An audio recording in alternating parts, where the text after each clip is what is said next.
выявления фейковых аккаунтов. Я говорю, это часть образовательного проекта. Чем больше мы показываем, что за аккаунтами стоят нереальные люди, и что это заказ, тем меньше люди доверяют этим аккаунтам. Да?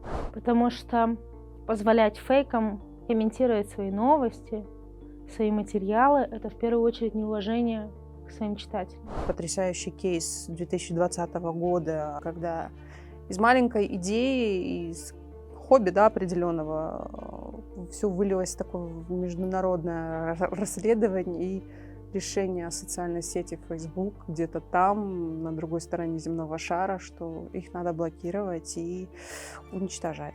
И это здорово, я считаю, что мы, маленькая страна, добились такого результата.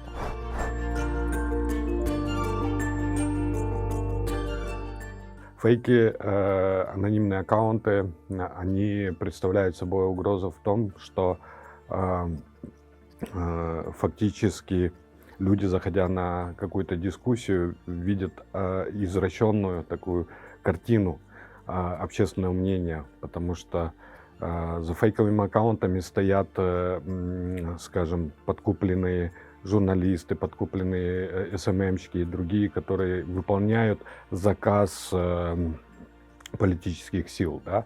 Естественно, это очень опасно в том плане, что за деньги можно купить общественное мнение. Люди, к сожалению, очень сильно доверяют общественному мнению. Для продвижения своих политических интересов фейки готовы устроить травлю кому угодно. Это можете быть вы, это может быть ваш брат, ваша сестра, ваш сын. Если они смогут обосрать своего оппонента, они это сделают. Это было сделано уже не раз.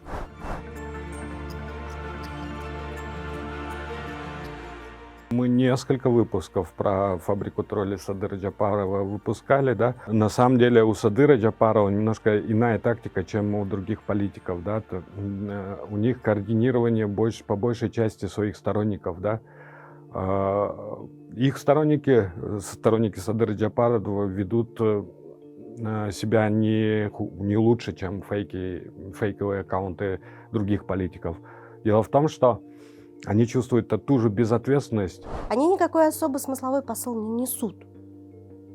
Они просто тупо восхваляют определенного человека, говорят, ой, какой вы молодец. Но мы же знаем, что спрос рождает предложение, да? Пока спрос на это есть. И мы видим, что фейки тоже становятся умнее, да? Они берут через приложение FaceApp, берут лицо реального человека, фотографию, меняют фотографию реального человека.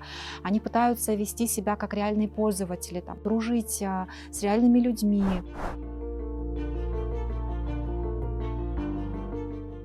Сотрудничеством с глобальными платформами, с администрацией того же Фейсбука, Инстаграма, сообщать, говорить об этом.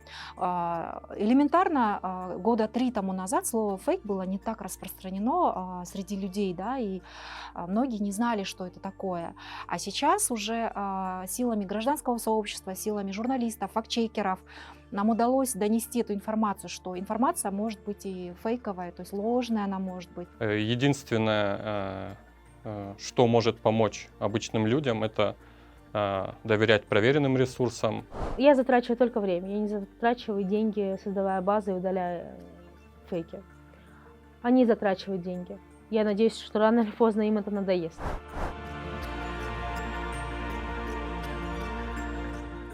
Почему нужно понимать, что такое фейк-ньюс, всякие тролли, фабрики.